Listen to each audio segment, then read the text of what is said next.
चाहे जो भी हो, this place is amazingly beautiful. OMG, YouTuber. I know.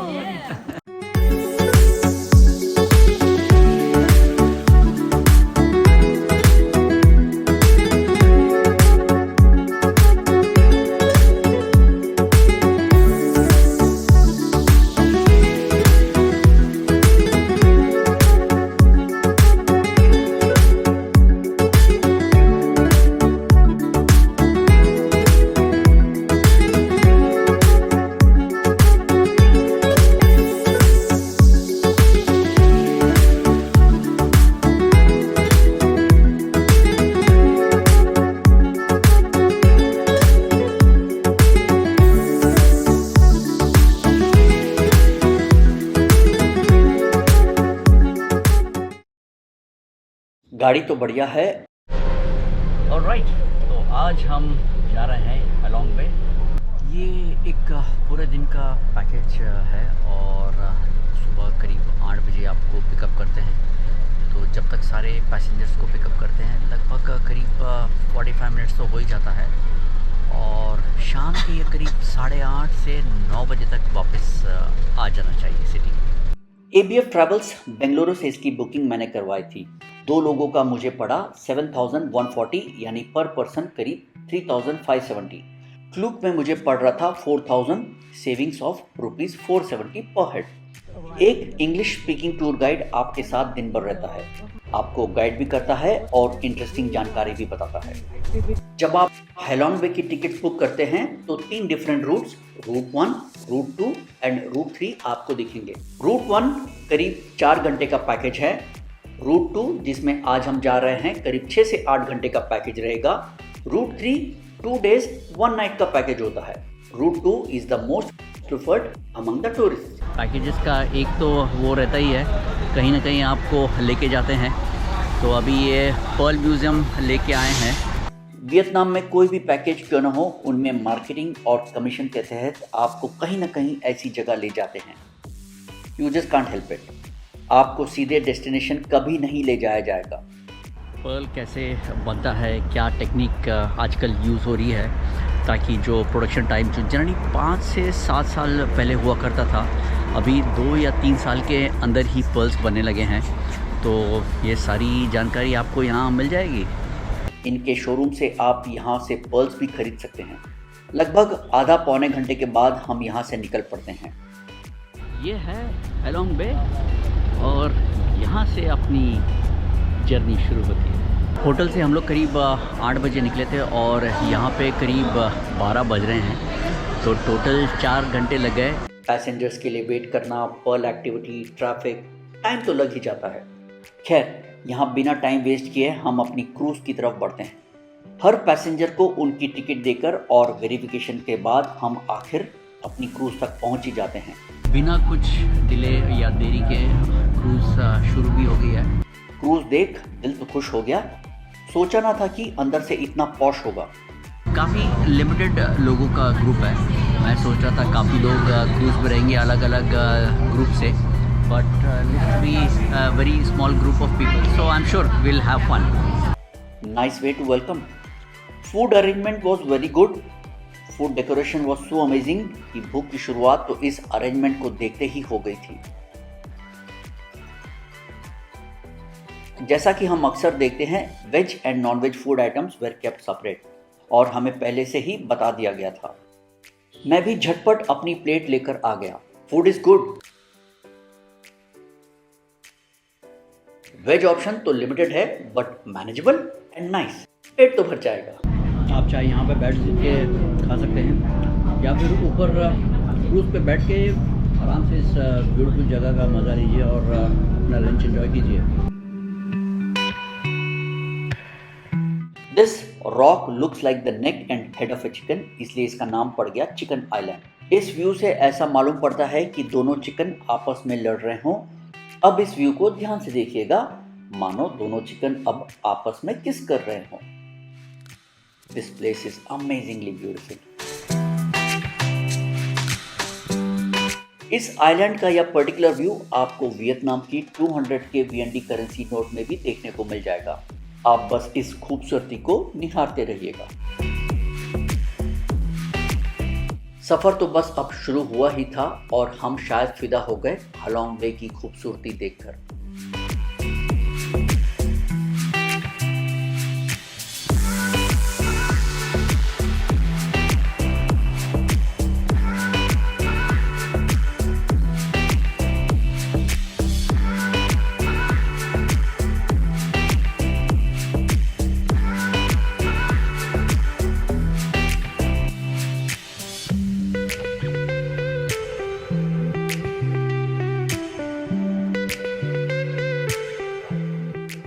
हमारा फर्स्ट स्टॉप है एक आइलैंड।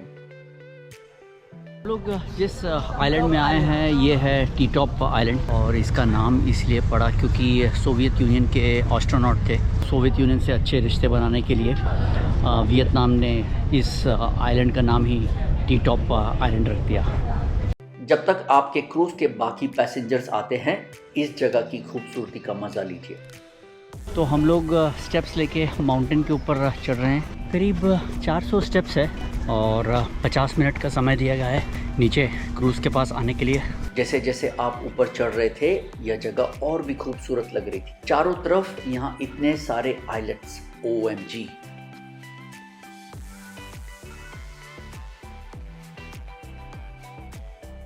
तो हम पहुंच गए हैं टी टॉप के टॉप पर। काफी भीड़ यहाँ दिख रही थी, क्यों ना हो भाई, जगह भी बहुत खूबसूरत है। ये यहाँ से 360 व्यू मिलता है इस ब्यूटीफुल जगह का। 1600 से 2000 आइलैंड है करीब इस हैलोंग बे में। So huge. सपने में भी ऐसी जगह की कल्पना नहीं करी थी। समय होता तो शायद हम घंटों बिता देते यहाँ। This view is really amazing, you must come here. ये रूट 2 ऑप्शन है अगर याद रहे तो हैलोंग बे का। अगर आप ऐसी चढ़ाई नहीं करना चाहते हैं तो एक और ऑप्शन है आपके लिए, बताता हूँ थोड़ी देर में। I'm from Philippines. Oh, okay. I'm yet to visit that country. Oh yeah, you better. You better and contact me again. Sure. Now I understand why that photography was good. Okay. Very dramatic. What does that touching the dragon signify? Our tourist guide told us that if you touch the dragon, it's more luck and more money for us. All right. So good thing we touched the dragon. I touched the dragon head, in fact. So Yeah. more money. Yeah, and more luck money for me for now. For us, yes. You went to I Ninbin? think they're broke. Too many people touching the dragon. When we go there, अगर आप 400 steps ऊपर नहीं चढ़ना चाहते हैं तो आप इस समंदर के ठंडे ठंडे पानी में नहाइए, मज़ा कीजिए और चिल आउट मारिए इधर। यह भी जगह बहुत ही खूबसूरत है। क्लीनलीनेस देखिए, बाकायदा आपके चरण धोए जाते हैं। भले यह बहुत छोटी चीज़ हो पर बड़े मायने रखती है। अभी केव्स की तरफ जा रहे हैं और 3 एक्टिविटीज़ होगी। एक तो स्पीड बोट, दूसरी कायाकिंग और जो तीसरा है 10 से 12 लोग एक बोट में जाएंगे और एक बोटमैन रहेगा। नाउ द प्रॉब्लम और the challenge which I see is कि कायाकिंग के लिए बोल रहे हैं कि आपको एक स्पेयर पेयर ऑफ क्लोथ्स चाहिए क्योंकि हो सकता है आप भीग जाए। उसमें इतना अच्छा प्रमोशन हो गया, मैंने सोचा नहीं था। तो आपको ज्वेलरी की दुकान में शायद अब जाने की ज़रूरत ना हो। दिस वॉज एटलीस्ट एक्सेप्टेबल क्योंकि इसमें हमारा अलग से समय वेस्ट नहीं कर रहे थे ये लोग। क्रूज़ में अब हम दूसरे स्टॉप के लिए बढ़ रहे थे। इसकी खूबसूरती को बताने के लिए मेरे पास शब्द नहीं है, इसीलिए बस आप इन व्यूज़ को एंजॉय कीजिए।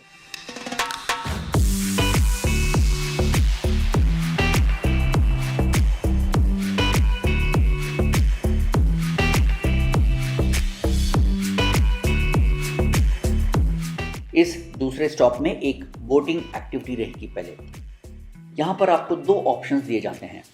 आप एक ग्रुप में ऐसी बोट में जा सकते हैं या फिर हमारी तरह 2 लोग इस बोट में जा सकते हैं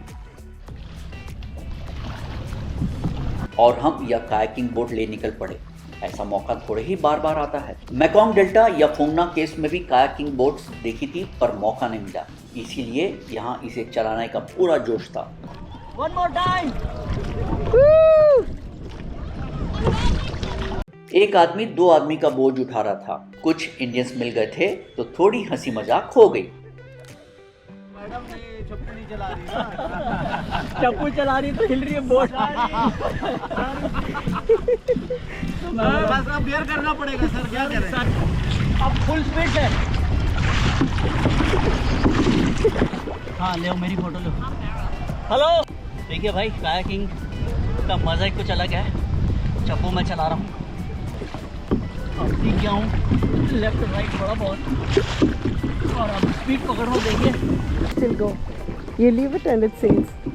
Bye bye. Wow man, this is tiring but this is good. First time अपने आप चला रहा हूँ। तो फिर कायाकिंग हो गई और अब हम वापस लौट रहे हैं क्रूज़ में और एक नई जगह के लिए। देखिए दूर कुछ लोग एक गुफा में दिखाई पड़ रहे हैं और इस गुफा में भी कुछ लोग दिखाई पड़ रहे हैं। अब इस थर्ड स्टॉप में हम जा रहे हैं संगसॉट केव। इसे सरप्राइज केव भी कहते हैं। एक सरप्राइज केव है और नाम इसलिए पड़ा है क्योंकि it's one of the most amazing and beautiful caves. तो हम इसे ही देखने जा रहे हैं। अगर आप सोच रहे हैं कि केव्स केव्स केव्स, भाई वियतनाम केव्स का गढ़ है। एक गाइड बता रहा था कि वियतनाम में करीब 2000 के आसपास केव्स है।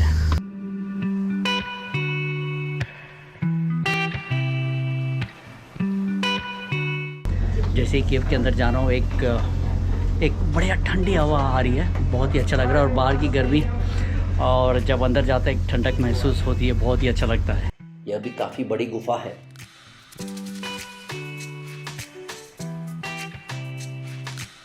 यह संगसॉट केव या सरप्राइज ग्रोटो हैलोंग बे के सबसे बेहतरीन और चौड़े ग्रोटो में से एक है। ग्रोटो का मतलब है आर्टिफिशियल केव। सच बोलूं, देख के बिल्कुल नहीं पता चलता है कि यह एक ग्रोटो है। यहाँ के स्टैलेक्टाइट्स एक विशाल घोड़े और तलवार से मिलते जुलते हैं। ऐसा माना जाता है कि थान जियोंग ने बुरी आत्माओं को दूर भगाने के लिए इन्हें यहाँ छोड़ा था। गुफा के अंदर कई छोटे तालाब है जिन्हें थांग जियोंग के घोड़े के पैरों के निशान माना जाता है। गाइड के मुताबिक ये सेंटा क्लॉज है। ये है हैप्पी बुद्धा गाइड के हिसाब से। दैट्स दी हैप्पी फिंगर, समझ गए हैं आप। ये स्ट्रक्चर है, ये एक टर्टल के रूप में है और कछुए को सिर अगर आप छूते हैं तो यहाँ पे मान्यता ये है कि ये आपके लिए लक और एक लंबी उम्र लाता है।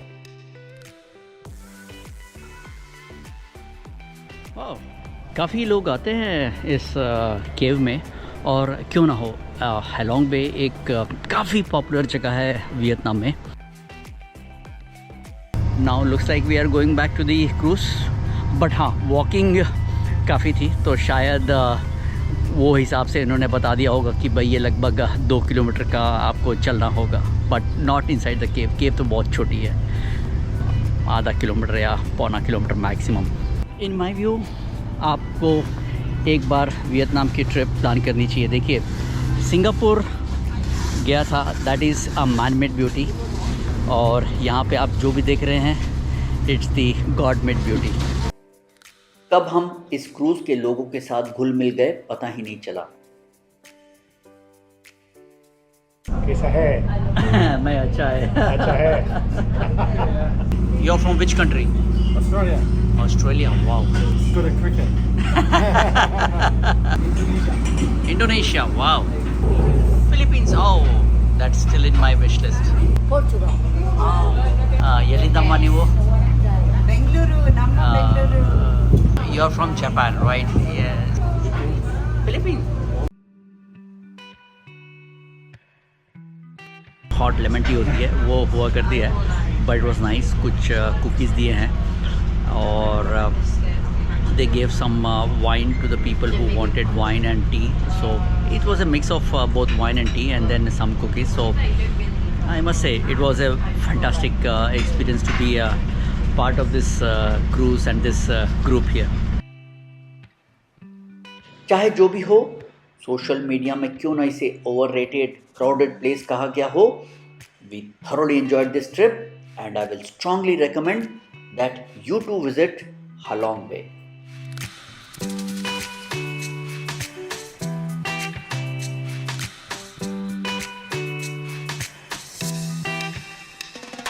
मेरा अगला वीडियो होगा सापा के ऊपर। अगर समय कम है तो मिनिमम 1.5 दिन जरूर निकाल लीजिएगा, बट इसे मिस मत कीजिएगा। फुल वीडियो का लिंक डिस्क्रिप्शन बॉक्स में है।